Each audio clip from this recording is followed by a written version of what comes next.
Hello, this video will be a continuation of some recent videos I've put up in regards to the Parthenon, but also be a bit of a departure, and I want to propose something. I won't to say it's 100%, but I think there's some good evidence to at least consider it. And so the Parthenon, if we look down, we see the Temple of Olympian Zeus.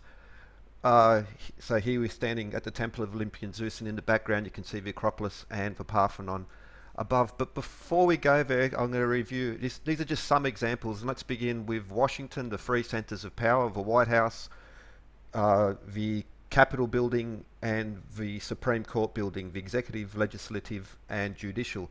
Now, they all have the same common elements, and to begin with, they have the Doric, Ionic, and Corinthian architecture involved, and of course, very Masonic origins.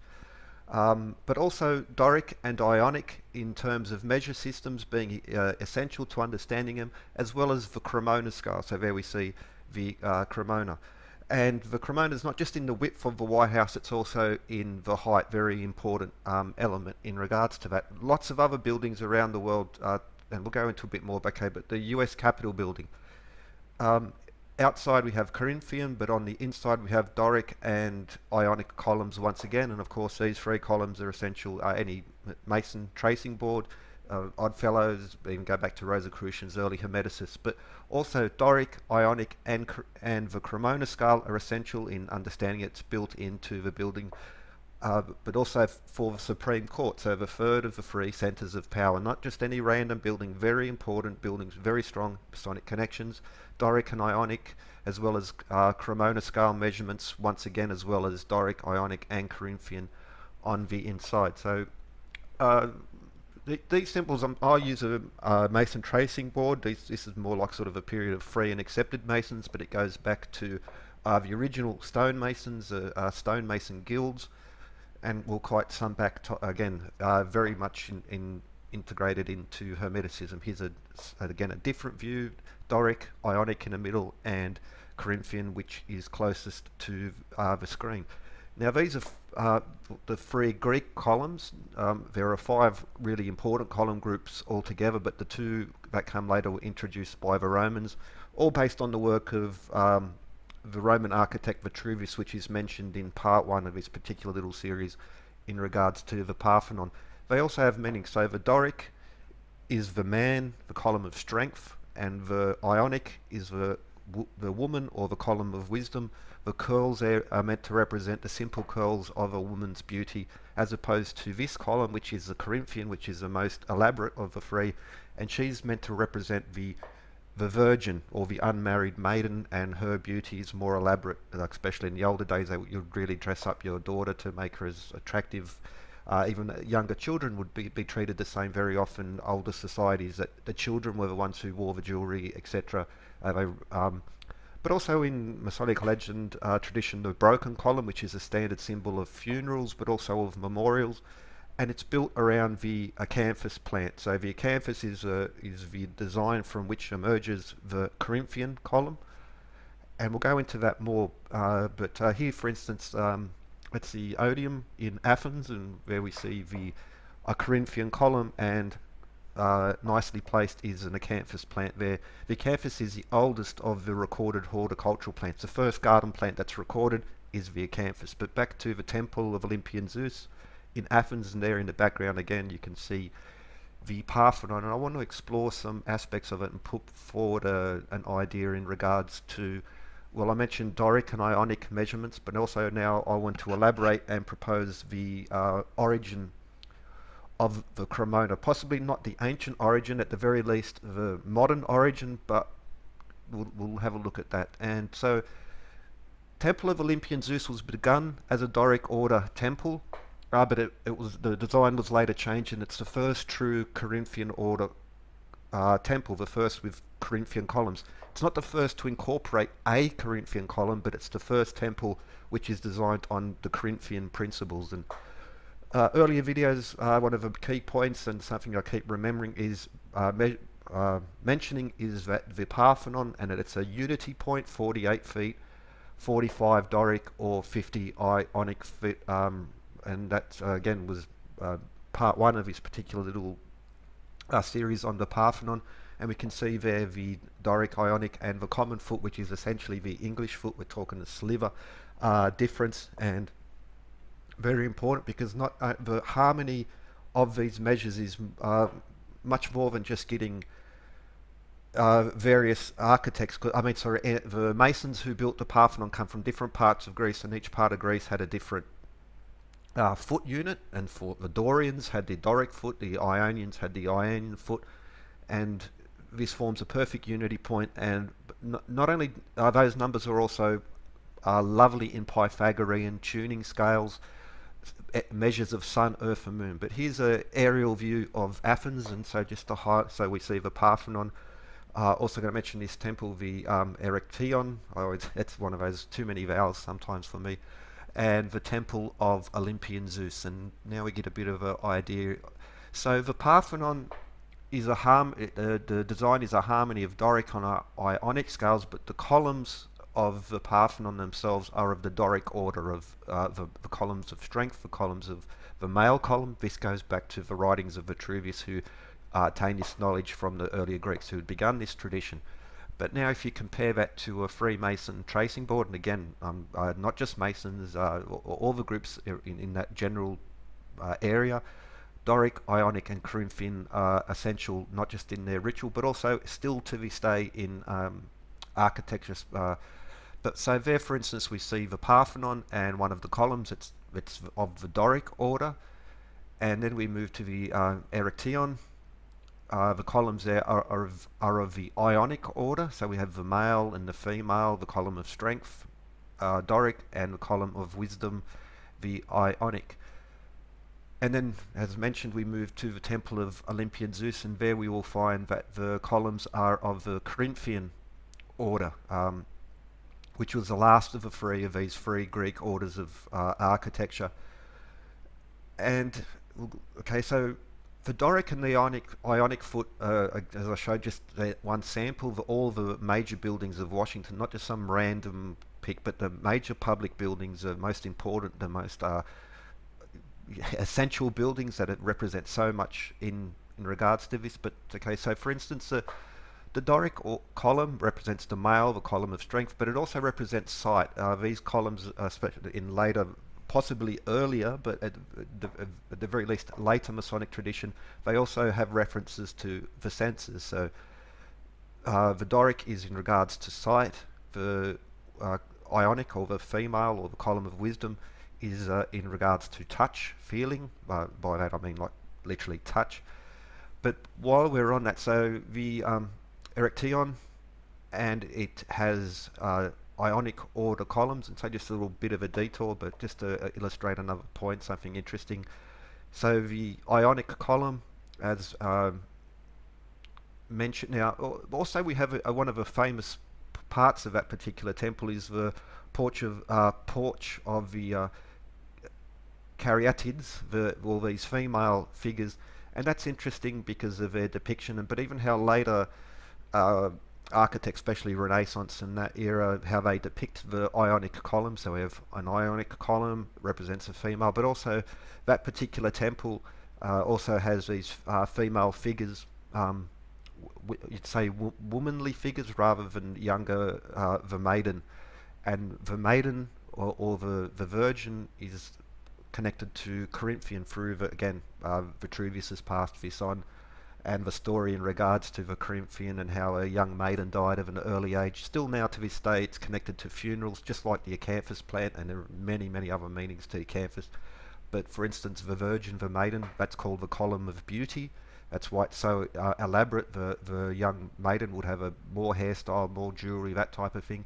But it's also connected to the sense of smell. So the Tuscan column and the composite or the Roman Corinthian column fills out the five senses, but that's something I mentioned earlier, but just for the moment we're focusing on Greek columns. Now, the Salamis stone shows how the Doric, the Ionic, and the common foot emerge, which is essentially the Greek foot.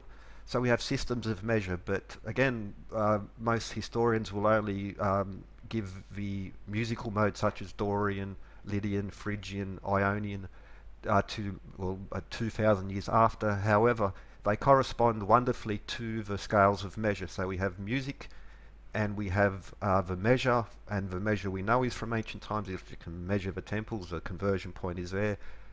And so at least it's a strong case to be made that these musical modes actually go back sometime. So yeah, the Doric and the Ionic are ancient systems of measure. There's no doubt at all about that, but also how they correspond to, for instance, Hermeticists from the 15th century, possibly earlier, were also using these musical modes, like Dorian and Ionian especially, and it's a strong case to be made that these systems actually go back because of the importance of number and music to the Pythagoreans. But what of the Corinthian order? There doesn't seem to be a system of measurement or a system of music connected to that, and I'd like to now put forward an idea in regards to this.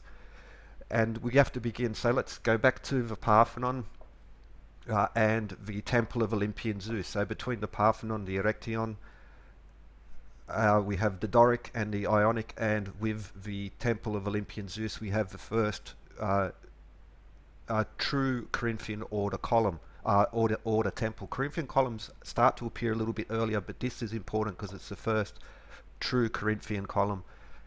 And back to measures, weights and measure systems go through this. I'm talking about measurement, but there's a lot of information I have in regards to weights, which connects to all this as well, and to cultures that go long before the Greeks. But the Salamis stone, Doric and Ionic, between, well, the Parthenon encodes the Doric and Ionic scale, as well as the so-called alleged modern English foot. Again, and there's this mythology that the foot's based on the king. It's just like, again, it's hogwash. It's a yeah, silly anyway. But so also just a reminder, we have these unity points. Those numbers are so important in regards to well, geometry, astronomy, beautiful numbers in arithmetic, and also connected strongly to this day to musical scales. You'll also find them mentioned in legends such as New Jerusalem in the Bible, but also much back earlier to the Epic of Gilgamesh and the units of measure to describe the preserver of life used by Utnapishtim in the flood story, which is a direct the Noah's and New Jerusalem is just basically not a rip-off, it's a continuation of this much older flood story. But to break it down, so 48 feet, and we have these numbers. So the Parthenon, the columns, 48 feet high. The Temple of Olympian Zeus, 56 feet high columns. Now those numbers in themselves, especially 168, well, we have 168 hours per week. I'll put the links to the Washington videos because they are all just like the main buildings in Washington encode systems of time, ancient time, even like the modern clock and stuff that we have now. So there's a lot more to it than just 168. But also the Salamis stone, just as a reminder, we have a unity point, a harmony point between various systems of ancient measure, bringing us all these very important Pythagorean Platonic numbers. And well, if we convert the Temple of Olympian Zeus, the columns at 56 feet, we convert that to the Cremona scale, we have exactly the same number. So 48 feet high columns on the Parthenon, 48 Cremona feet on the Temple of Olympian Zeus. So just as we zoom in, we see like it's the same set of numbers. Now I'm going to bring in the Cremona scale. Mentioned in in regards to the White House, US Capitol building, the Supreme Court, countless other buildings across the world, cathedrals going back cross time, cross cultures. It's just sort of built in everywhere. This Cremona scale is this perfect conversion point to bring us again to these very perfect, lovely numbers, which can bring us harmony between astronomy, music, arithmetic, and geometry. And well, the Cremona scale, you're struggling to by accident. I come across it because it's so few references, but it actually goes back to even Cambridge University entrance exams. And for instance, the Cremona foot was one of these ones mentioned. There are older encyclopedias and books going back to the early 1800s, late 1700s that mention it. Basically after 1850 this seems to disappear from reference. However, architects who build especially buildings with the Doric, Ionic and Corinthian order, they build them at such a measurement that Doric, Ionic, modern feet and Corinthian all come together. And so at this point what I'm proposing is that the Cremona foot may well have been the ancient Corinthian foot. At the very least, I'm proposing that, but with 99.99% certainty, the Cremona foot at least later become the Corinthian foot used by Masonic architects such as Cass Gilbert, Edmund Blackett here in Australia, James Barnett here in Australia, Daniel Burnham, these architects who were behind the building of capital cities like Washington and Canberra, but also in much older cathedrals in Europe, and still to this day, people such as Norman Foster and Ian Pay, all of Norman Foster and Ian Pay's architecture are at build-up points where the Cremona foot brings us back to these very important harmonic Pythagorean numbers consistently all the time without fail. So anyway, with that, hope you enjoyed and have a good one. Okay, before I go though, I should just I mentioned Norman Foster and Ian Pay. We saw clearly that it's in Washington. I've done so many other videos, places all around the world, but modern architecture, Norman Foster, he's the main architect for Astana in Kazakhstan, which is essentially the newest of the New Jerusalems. It's just like Washington, all the geometry, but Pyramid of Peace and Reconciliation, Cremona scale. Apple Park, the campus for the Apple Corporation, Doric, Ionic, Cremona. It's all, again, another harmony point. IMP is getting on now, but the Louvre Pyramid, one of these hermetic architecture points, but also, well, the Bank of China Tower in Hong Kong, well, Cremona scale. Once again, he also did the Lucha Memorial Chapel in Taiwan. The measurements, again, convert from the modern to Cremona. People who built Washington, people who built Canberra, people who built Brasilia and Astana are all working on this particular method. It's all based around the 7 liberal arts. It can be measured, it can be tested. Harmony points of weights and measure going back to ancient time. It never went away. It's always there. You can test it. It's there. It's really the only problem is if you want to put your head in the sand, and anyway, but it's clearly there. You can use this method. You can check any building, especially connected to headquarters of mining, banking, state capitals, national capitals.